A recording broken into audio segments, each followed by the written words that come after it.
Welcome everyone. In today's lecture, we're going to take a look at how we represent strings in C.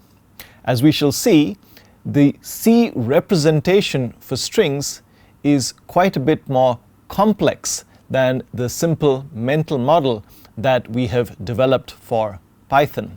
But the representation that we will take a look at for the C programming language is much closer to what actually happens in a computer even when you're dealing with Python strings.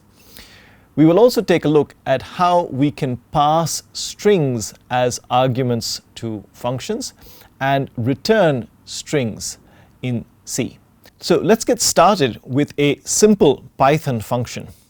This function takes C of the type string as an argument. And as you can see, it checks if C is an uppercase letter. Now, it turns out there is a built-in string method for something similar.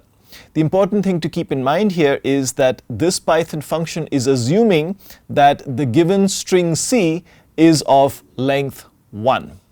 And here in the main, we are checking to see if lowercase b is upper. Of course, this is going to print false. Let's see how we would do something similar in C.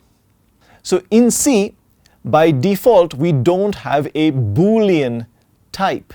We have to actually include stdbool, this header file, and then we can use this word bool. Now, it turns out this bool is basically just an integer. It's 1 for true and 0 for false.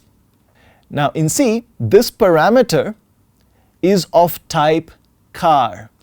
This is a special type in C which is reserved for individual letters. So the C function can specify that it is expecting an individual letter, whereas the Python type hint is only saying that this parameter C is of type string. There's no guarantee that C is a string of length 1. It could be an empty string, or it could be a string of length more than 1. Whereas in the C programming language, this parameter little c really is of type an individual character. And in the C programming language, we represent individual letters or chars, which is short for character, in single quotes. So here we're trying to check something similar. Now here we have to be careful. We as Python programmers have got comfortable with the fact that this particular syntax means something. And when we find that this syntax in C actually compiles its legal C code, we expect it to mean the same thing that it means in Python. It turns out that this expression means something quite different in C. Now you might be wondering, why is it then that it compiles? Well, this expression means something else in the C programming language, which we shall see. In the main, in the C program, I am printing is upper of b.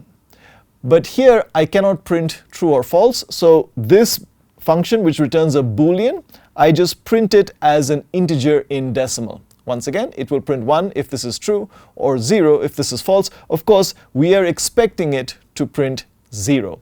So let's actually try this C code out.